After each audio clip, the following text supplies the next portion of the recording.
My name is Kate.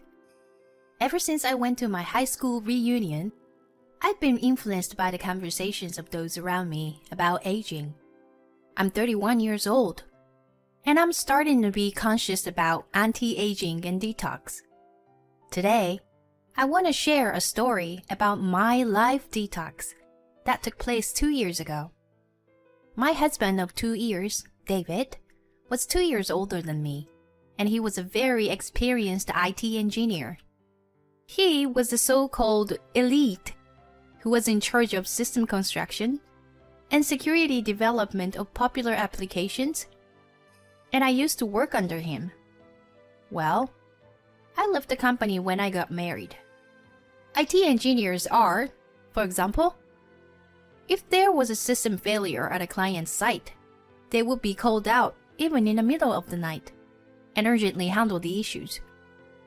When both of us led such a life, even if we adapt the practice like the one who notices is the one who does it for housework, the livelihood inevitably became neglected. And David thought, I come home exhausted and find the house in mess. That should end with my bachelorhood. In response to his desire for me to take on the household matter, I became a full-time housewife. Fortunately, David earned good income. Thanks to that, I didn't need to work. And we were still able to keep a standard of living that allowed us to live in a condominium in San Francisco. He came home at a random hour every day, and sometimes had to stay overnight in the office. It was a challenge to adjust his work schedule. But as a full-time housewife, I had a lot more time than I did when I was working. I am more relaxed. This style of life was a good fit for us, I thought, until he started working from home. Kate, please wash these. What David passed me was a pair of socks that he had just taken off and still had warmth of his feet. And for him, he was reclined on a long sofa and watching YouTube. Our laundry room was located diagonally across the living room. It was less than 10 feet away. He had no intention on bringing his own socks. Hey, why don't you at least take your own socks? I thought I had no choice and complained lightly. It was normal for him to take off his clothes and leave them on the floor.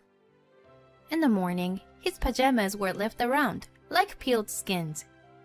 At the time, I thought, he's busy and comes home late. He's trying to sleep as long as he could. He wants to minimize the time to get ready in the morning. That's how I understood. However, ever since he started working from home, he was often not particularly busy except during meetings. He seems to be working at his own pace.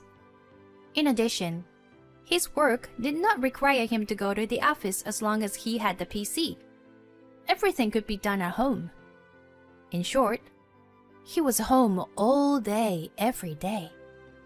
Thanks to this, a bit by bit, I began to notice the do-nothing part of David. Besides, I was no longer allowed to make noises in the house.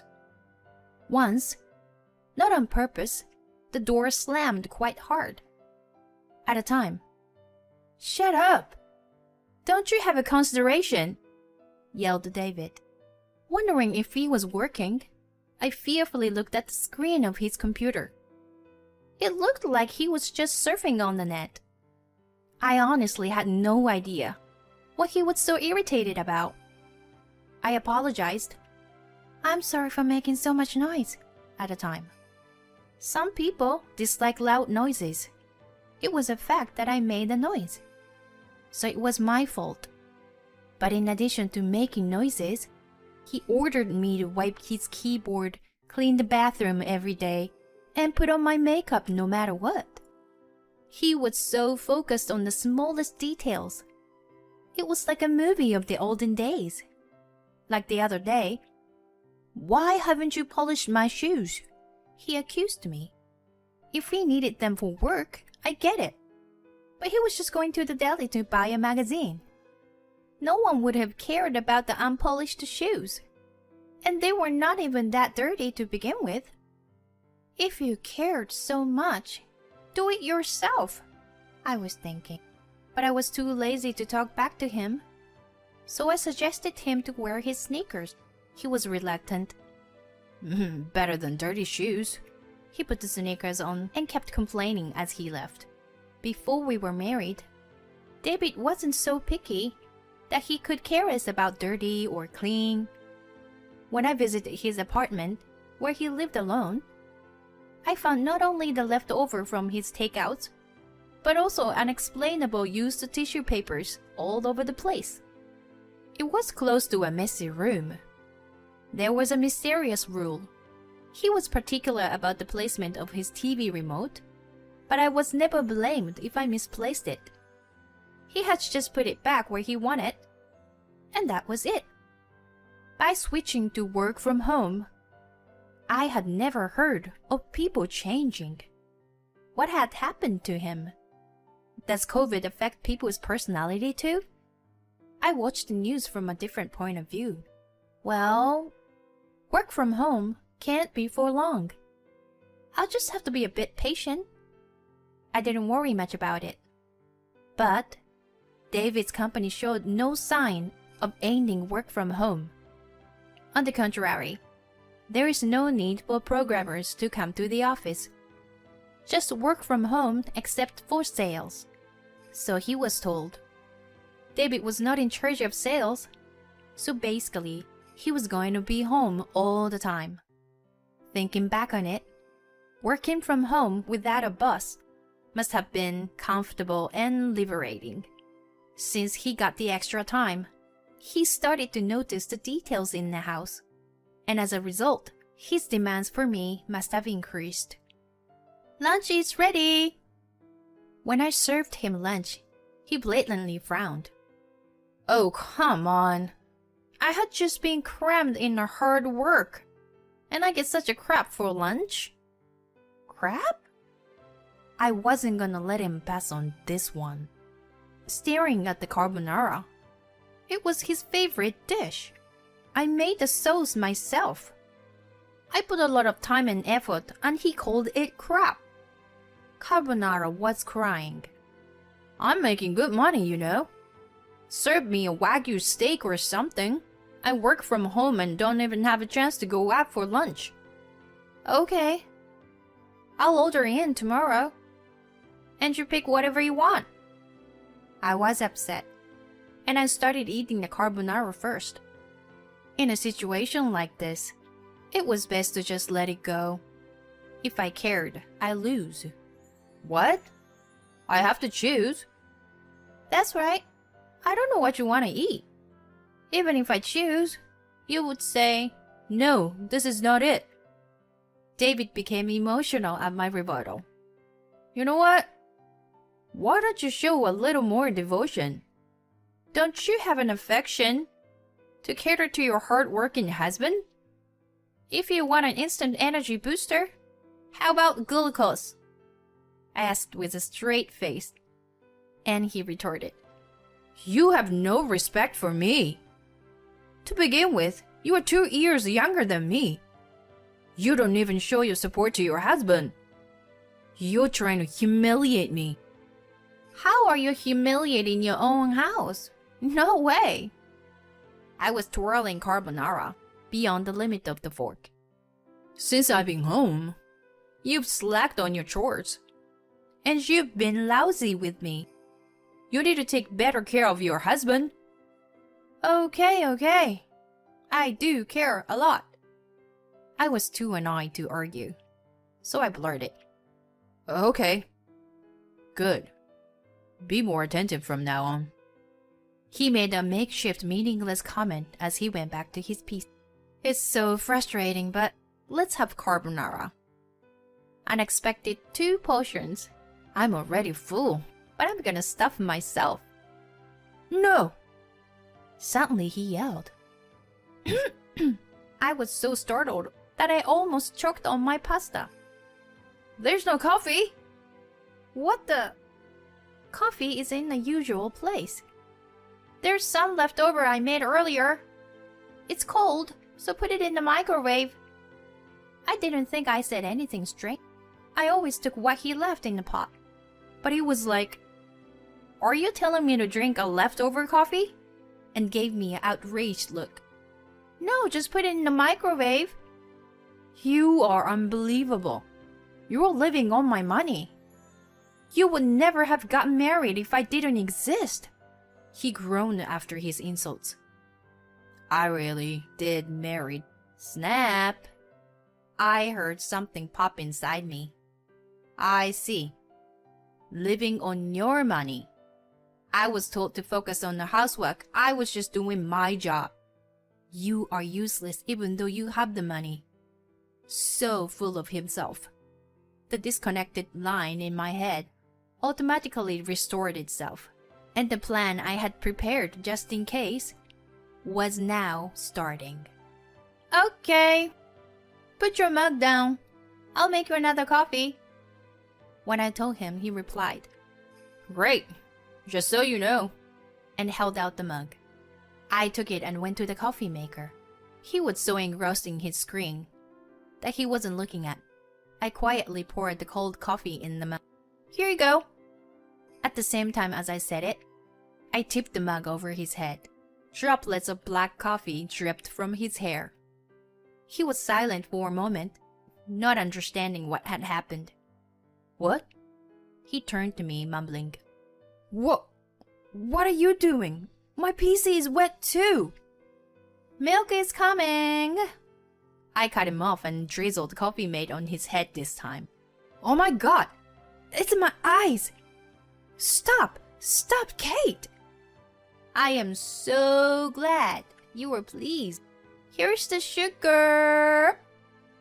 Ignoring panicking David, I sprinkled sugar on top. "Here is my signature coffee. Please enjoy."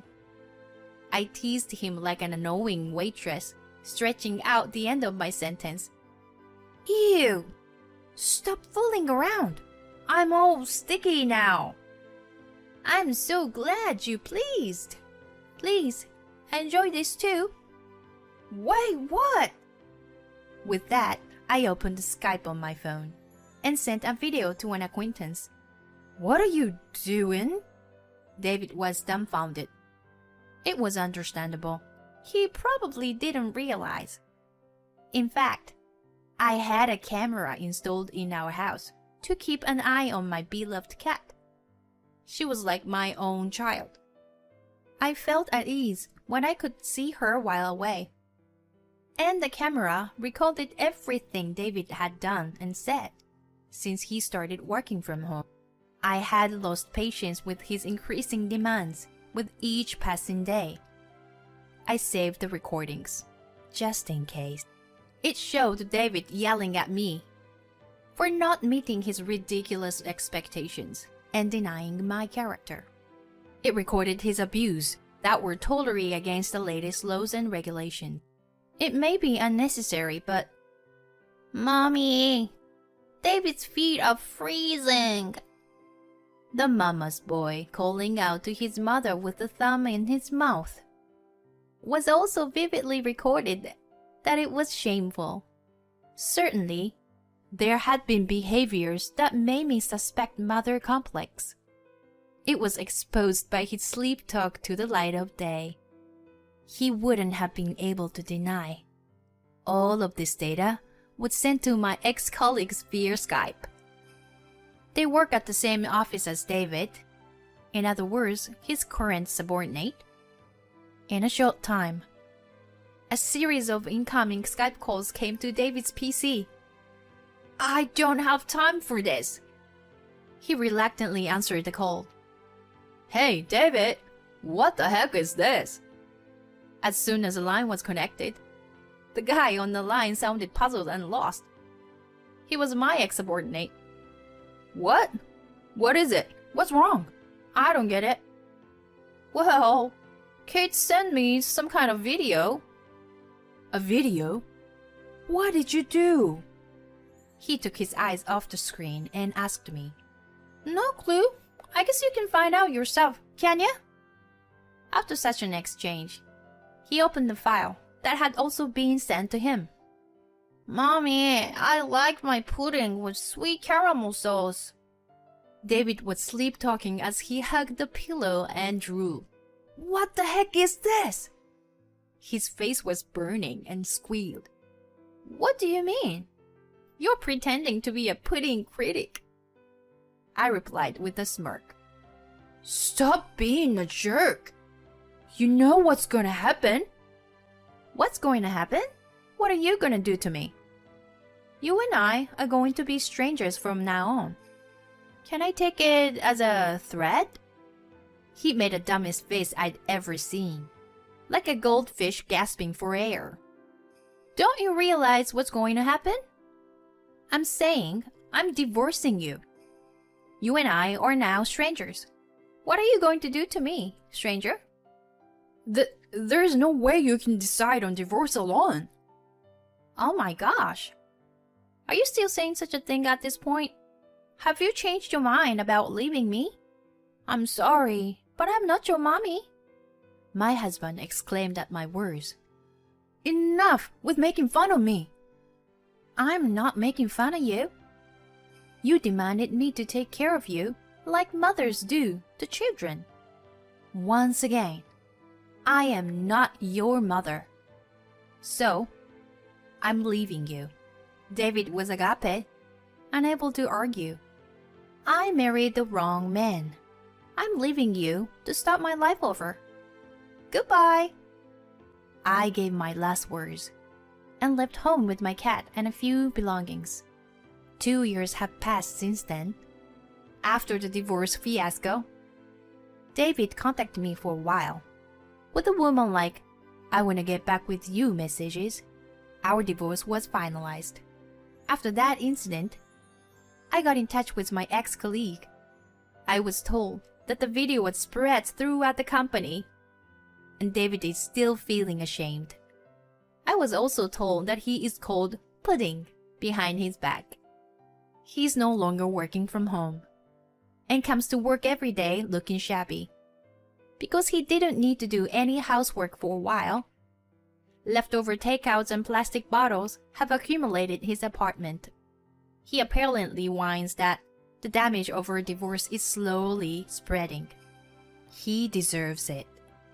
As for me, I lived on the savings I had saved up before I got married for a while. Then I started working as a freelance IT engineer about a year ago. Since I was not affiliated with the company, I can spend my time freely and at ease. I've already had good skills, so I am making more money than working in a company. So I have a lot of freedom. Not long ago, there was my high school reunion, where I met my first boyfriend in life again. He is now on the soccer team and is now a sports instructor. He often coaches famous athletes. My heart was pounding when I saw a thinner and more muscular man. And to my surprise, he was also divorced. We kept in touch after the reunion and built a close friendship, in which we could open up the way we never did in high school. And the other day, he finally confessed his true feelings for me. I can't think of remarrying yet. I mean, I'm really enjoying my job right now. But both love and work are smooth sailing. I have been reflecting on how I made a mistake marrying the wrong man. And I will choose the path that will lead to my utmost happiness this time. My life has just begun.